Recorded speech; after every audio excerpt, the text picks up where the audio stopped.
Olá, está no ar MP Cidadão.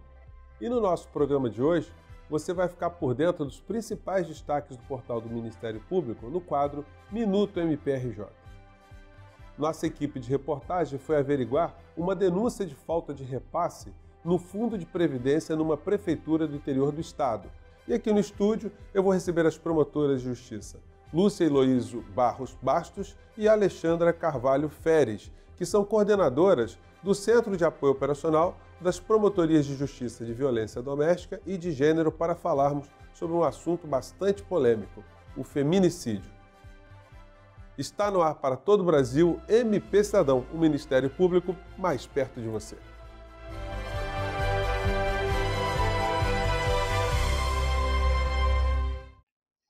E a nossa equipe de reportagem foi conferir uma denúncia de desvio no repasse do Fundo de Previdência em um município do interior do estado. Confira. Valença é um município brasileiro localizado no sul do estado do Rio de Janeiro. Atualmente possui pouco mais de 70 mil habitantes, que seguem suas vidas tranquilos, sem saber a crise que já está sendo encomendada pelos seus gestores para um futuro bem próximo. O MPRJ, através de sua atuação no município, já está ciente do que está por vir e já ajuizou uma ação civil pública para tentar solucionar essa futura crise previdenciária. É uma ação que foi ajuizada em dezembro de 2017, um fundo de previdência municipal que foi criado em 2010 e todos os gestores que passaram pelo Executivo Municipal de 2010 até 2017 deixaram dívidas pendentes. Esse fundo é composto por contribuição patronal, ou seja, do próprio município, e contribuição laboral, que é descontada dos servidores. Todos os três gestores que passaram deixaram dívidas tanto laboral quanto patronal. Ou seja, recolhiam dinheiro do servidor e mesmo assim não repassavam ao Fundo de Previdência. O primeiro gestor, Vicente de Paula de Souza Guedes, deixou um rombo no primeiro mandato de 9.750.000. O outro gestor, Álvaro Cabral da Silva, deixou 15.900.000. E o terceiro e atual prefeito de Valença, Luiz Fernando Furtado da Graça, no primeiro ano já havia deixado um rombo de 2.200.000, um total de 27 milhões de reais. Essa dívida global chegou a 27,5 milhões de reais em 2017 e o Ministério Público propôs a ação para que os repasses fossem regularizados e também para que, regularizados a partir de agora, e principalmente para tentar reaver esses valores dos gestores antigos que deixaram a dívida, né? E, além disso, a ideia é que seja didática e essas faltas de repasse não aconteçam novamente. Eu acho que a ação é bem representativa, porque o momento que a gente está vivendo hoje, de discussão de reforma da Previdência, e a gente pode perceber que isso, como a Previdência é tratada no Brasil, né? que é cobrado do servidor, mas a parte de repasse adequada do gestor público não é feita corretamente. De acordo com o promotor de justiça Gustavo Nacarate, no futuro, quando as pessoas começarem a se aposentar no município, é que vão sentir falta desse investimento, que deveria estar sendo feito desde o começo. Mas esse é só um dos problemas que o cidadão vai enfrentar. Isso gerou dois tipos de dano ao município, essa ausência de repasse. O primeiro dano, que ainda não é percebido porque o fundo é muito novo, então não tem muitos servidores aposentados e exigindo o benefício do fundo, né? Então, mas quando lá na frente houver um número maior de beneficiários, essa ausência de repasse será sentida. Então, esse é o primeiro dano. O segundo dano mais perceptível diretamente é que a lei municipal prevê uma multa de 1% a cada ausência de repasse. E essa multa, mês a mês, implicou na necessidade de um repasse maior, que é pago por todos os contribuintes e não pelo gestor que deixou de repassar. O Ministério Público do Estado do Rio de Janeiro já ajuizou uma ação civil pública para solucionar esse problema. Agora está nas mãos do Judiciário.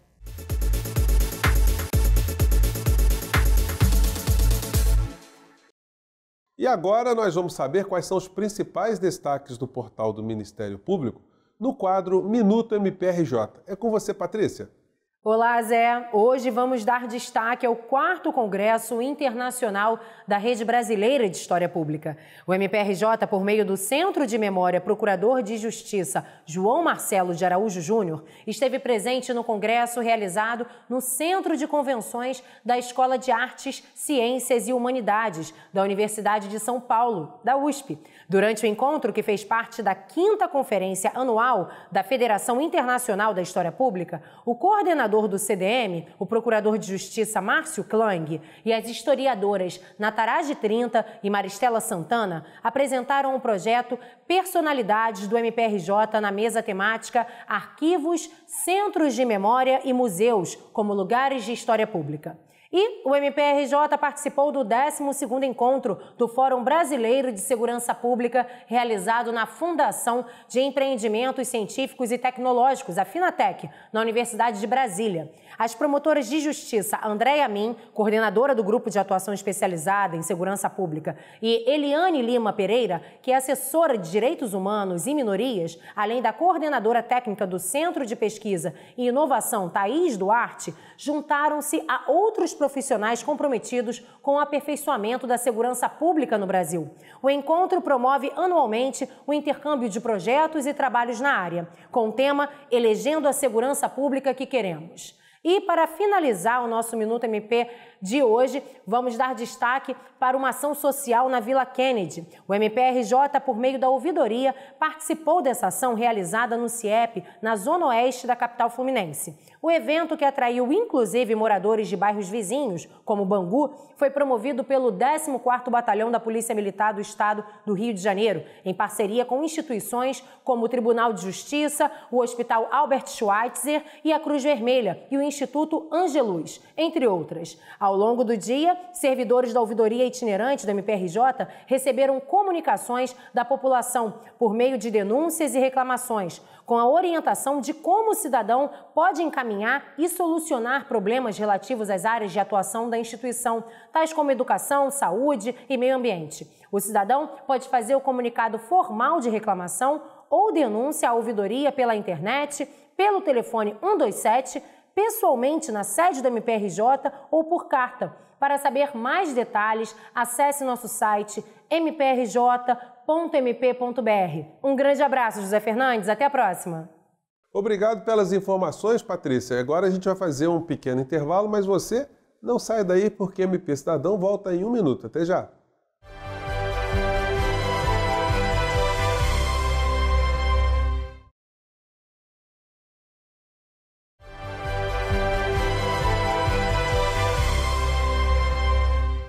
E nós estamos de volta com o MP Cidadão e agora nós vamos falar sobre feminicídio, um tema que infelizmente tem se tornado cada vez mais recorrente nos noticiários e nos telejornais. Eu recebo aqui no estúdio as promotoras de justiça Lúcia Heloísio Barros Bastos e Alexandra Carvalho Feres, que são coordenadoras do Centro de Apoio Operacional das Promotorias de Justiça de Violência Doméstica contra a Mulher e Núcleo de Gênero, UCAL, Violência Doméstica e Núcleo de Gênero, e coordenadoras do Grupo Especial de Combate a Homicídios de Mulheres, o GECOM. Sejam muito bem-vindas aqui ao nosso MP Cidadão. E o UCAL Violência Doméstica realizou recentemente um evento chamado Feminicídio, Análise e Controvérsias, Efetividade e Responsabilidade Penal. Eu queria começar aqui com a doutora Lúcia. Qual foi o balanço, que se fez desse encontro, doutora Lúcia? Bem, o encontro foi muito positivo, Era justamente para a gente discutir e trabalhar novamente situações afetas à questão do feminicídio. Então, há controvérsias ainda com relação à aplicação da lei, que cada vez mais estão sendo sanadas, vamos dizer assim, Cada vez mais vencidas, essas controvérsias. E trouxemos também a questão das diretrizes de investigação dos crimes de feminicídio, com uma perspectiva de gênero, para discussão também, para o debate. É importante a gente lembrar que a lei do feminicídio ela é relativamente recente, ela entrou em vigor em março de 2015 e de lá para cá todas as instituições, todos os ministérios públicos do Brasil vêm coletando dados e informações sobre esse fenômeno, do feminicídio. Doutora Alexandra, assim, a doutora Lúcia falou das controvérsias, né? Uma delas que me ocorre aqui era quando é que se caracterizava o feminicídio, né? Toda vez que uma mulher era assassinada, era sinônimo de feminicídio? Não, na verdade, a lei do feminicídio é recente, é um crime que sempre ocorreu, ou seja, o homicídio de mulheres. Mas o que distingue o homicídio de mulher ser feminicídio ou não? É aquele homicídio que é praticado em razão de gênero, ou seja, simplesmente pelo fato dela ser mulher. Né? Tem vários casos, às vezes eu cito o exemplo, por exemplo, do caso da Marielle, que as investigações estão em curso. A princípio, tudo indica que não se trata de feminicídio, porque ela não foi morta pelo simples fato de ser mulher, né? Teria um envolvimento político, ao que tudo indica. Então, o feminicídio é específico, ou seja, é um crime que veio dar maior visibilidade, né? Esse crime de ódio que é praticado pelos homens em relação às mulheres, com as quais as mulheres, homens com as quais elas conhecem, têm relação ou coabitam, ou seja, é um tipo específico de feminicídio. Então, foi importante a lei para dar uma maior visibilidade a esse crime, né? Para as pessoas, para nominar esse crime, que é um crime de ódio, acima de tudo. Eu quero falar de Lei Maria da Penha, doutora Lúcia, mas só ainda no campo das controvérsias. O sujeito ativo para feminicídio sempre tem que ser o homem ou se considera que uma mulher pode cometer feminicídio também? Olha, depende do contexto. Tá? Em princípio, uma mulher pode praticar feminicídio? Em princípio, sim. A maioria dos feminicídios será praticado pelos homens com relação àquelas mulheres com quem eles se relacionam ou se relacionaram. Mas se nós pensarmos aqui na possibilidade de uma relação homoafetiva feminina, né, e em razão da violência existente naquele relacionamento, pode ocorrer uma situação de feminicídio? Pode, evidentemente. E o autor não vai ser um homem, será uma mulher. O feminicídio, ele é clássico, a clássica definição é o assassinato de uma mulher por ela ser mulher. Né?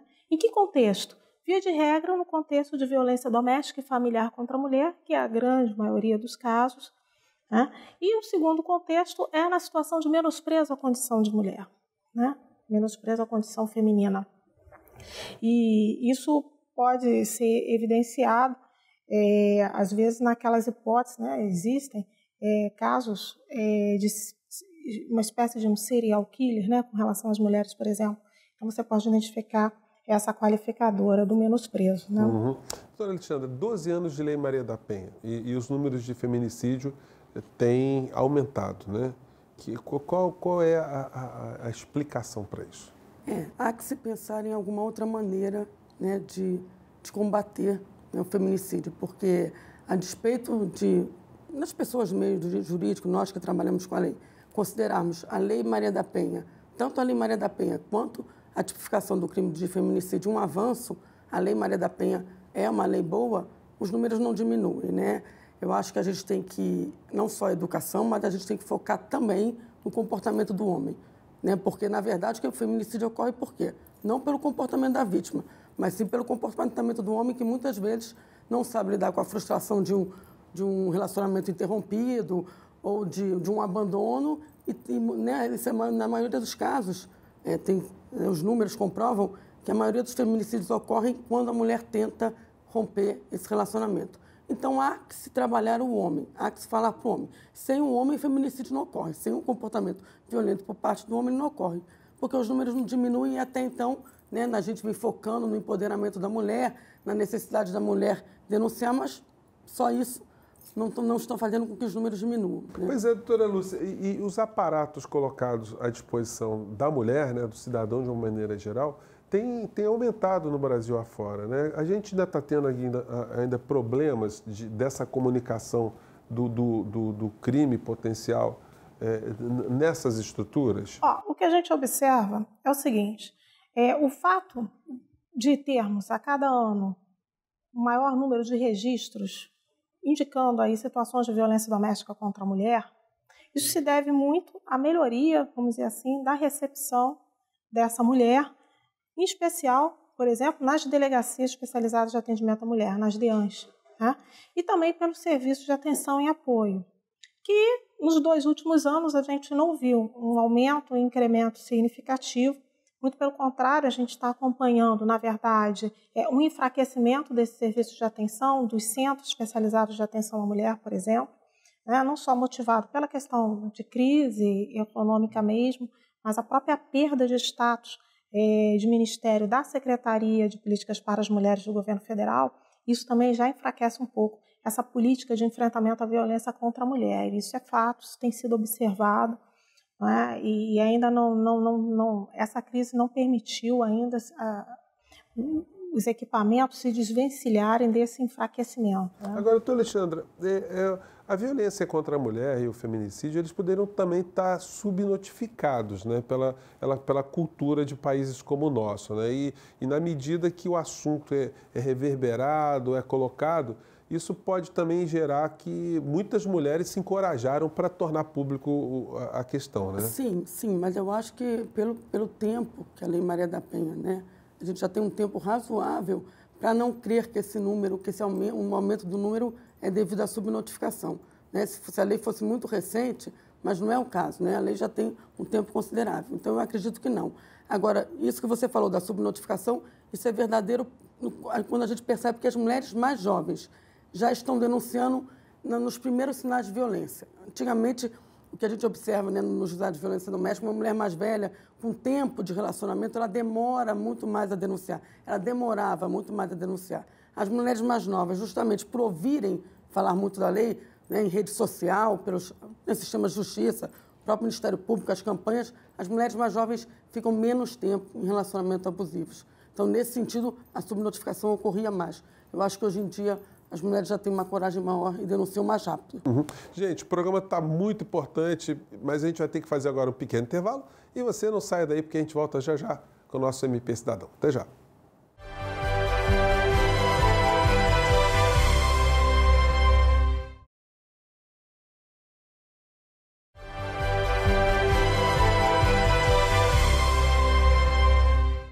E nós estamos de volta com o MP Cidadão, né? No bloco anterior, interrompi aqui a doutora Alexandra, agora volto aqui com a doutora Lúcia, porque nós tivemos aqui o 12º Anuário Brasileiro de Segurança Pública, né? E esse anuário, ele apontou que 4.539 mulheres foram vítimas de homicídio em 2017, numa alta de 6,1%, né, em relação ao ano anterior, né? E os casos identificados como feminicídio, quando a motivação é o gênero, quase dobraram entre um ano e outro, passando de 621 para 1.133. Como é que a senhora analisa esses números, doutora Lúcia? Bem, Júnior, o que ocorre, né? A gente tem que pensar que a lei do feminicídio ela entrou em vigor em março de 2015, tá? Então, o número de 2015, evidentemente, já será menor, por exemplo, que de 2017 e 2018, porque a gente não vai conseguir contabilizar esses casos antes da data de vigência dessa lei. Então, a gente já tem um período sem cômputo. O segundo momento é o seguinte: as instituições elas levam tempo também para criarem um campo específico para identificar esses crimes de feminicídio. Hoje, no mundo informatizado, a gente trabalha com campos para coleta de dados e informações. E o feminicídio ele gerou mais um campo. E essa implementação veio cerca de 5, 6 meses depois da lei de feminicídio, né? Aqui no Ministério Público do Rio, em julho de 2015, esse campo já estava perfeito. Mas mesmo assim a gente conseguiu coletar ainda, por exemplo, alguns dados de feminicídio, né, identificados pelas denúncias oferecidas. E a gente tem um cômputo aí entre março de 2015 e março de 2018 de cerca de 171 denúncias oferecidas por feminicídio. Nós fizemos uma análise dessas denúncias e, assim, de todas elas oferecidas, cerca de 75% ainda estão em andamento, né? Segundo o recorte de análise dos andamentos entre maio e junho desse ano. E tivemos cerca de 8% de condenações, alguns casos de desclassificação também. Então, quer dizer, a responsabilização ela vem acontecendo pelo crime de feminicídio. E cada vez mais que as instituições estejam preparadas para identificar esse tipo de delito, a probabilidade é de novos casos serem visibilizados, serem enxergados com as novas leis da qualificadora de feminicídio. A gente tem que pensar também, a lei entrou em vigor, né? Então isso tem um tempo de acomodação para os profissionais identificarem corretamente aquele crime, para atuarem da melhor forma que a lei espera. Então, esse tempo de absorção da ideia do conceito de feminicídio, a gente também tem que levar em conta. É como se a gente estivesse colocando um óculos novo, por exemplo. A lei do feminicídio ela faz isso, né? Ela traz uma nova lente para aqueles casos. Então, a partir daí você vai... E é provável que nos próximos anos, com o aprimoramento, se tenha até alguma alteração, mas ainda é muito recente para a gente falar e confirmar categoricamente que houve um aumento de feminicídio. Pois é, doutora Alexandra, o machismo ele acaba entrando nesse contexto todo dessa questão, né? O machismo não é apenas um comportamento moral insignificante nesse contexto. Não tem dúvida nenhuma. Acho assim, o machismo é um comportamento fundamental, se não o causador dos feminicídios. E muito se alega assim, o machismo é acompanhado dos ciúmes, que na verdade não é ciúmes, né? É um sentimento de posse e de controle, né? Uma sensação de que eu sou dono daquela mulher. E isso faz com que o homem não tolere determinados comportamentos da mulher, ou mesmo um abandono, e se sinta dono da situação. É uma coisa que não é uma questão, eu falo que o feminicídio, os índices não vão reduzir se você aumentar a segurança pública, se você iluminar a cidade, não. É uma questão de comportamento. Ou seja, as próximas gerações, através da educação, há que se falar em gênero nas escolas também. A própria educação dentro da família, a gente fala, a mãe tem que educar a menina e o menino da mesma maneira. A mãe não, os pais, não é só a mãe. Senão daqui a pouco você está culpabilizando a mãe pela educação errada que ela deu. Quer dizer, mais uma vez, a mulher ela a culpada, né, da educação dos filhos. Não, há que se criar, né, os filhos, a menina e o menino com um olhar de gênero, que a gente fala, ou seja, né, oportunidades iguais, direitos iguais, respeito, acima de tudo. Então, sem dúvida nenhuma, o machismo é a causa principal por esse crime, né? Esse crime do homem contra a mulher, que a mulher chega em casa, o homem mata a mulher. Né? Pois é, doutora Lúcia, e a gente está num ano eleitoral, né? Essas questões que parecem ser questões meramente morais, né? No final da história elas desembocam em aumento de índice de criminalidade muito forte, né? Essa coisa de propostas de virilidade, né? de macheza e tal, não são meras questões folclóricas. Isso tem um resultado importante, né? Quando a gente fala em violência contra a mulher. Tem sim. É um tipo de crime que está relacionado intimamente com a forma de se comportar daquele agressor, vamos dizer assim. Esse perfil controlador, dominador, isso vai incentivar muitas vezes a questão da violência. O machismo é isso. O machismo ele prega não só a questão da superioridade do homem, mas junto com essa ideia de superioridade vem também a ideia de virilidade, de que ele precisa se colocar de uma forma violenta, que ele para dominar a situação. Então, isso vai desencadear um feminicídio. Agora, tem outras questões também, por exemplo, o feminicídio, nesse levantamento das 171 denúncias, 58% ocorreram dentro da residência. Então, a gente fala muito das questões de segurança pública, mas o crime de violência contra a mulher ele tem um perfil completamente diferente da violência urbana.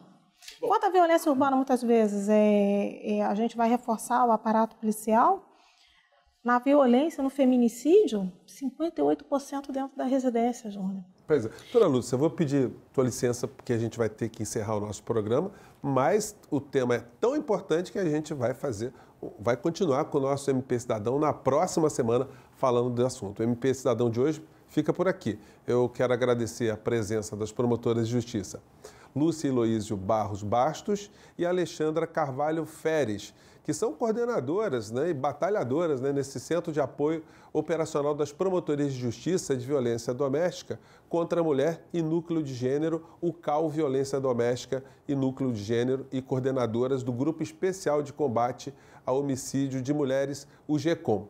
Você também pode nos acompanhar através das nossas redes sociais e mandar suas críticas e sugestões para o e-mail que está aparecendo aí na base da sua televisão. E a gente se encontra na próxima semana. E um forte abraço e até lá.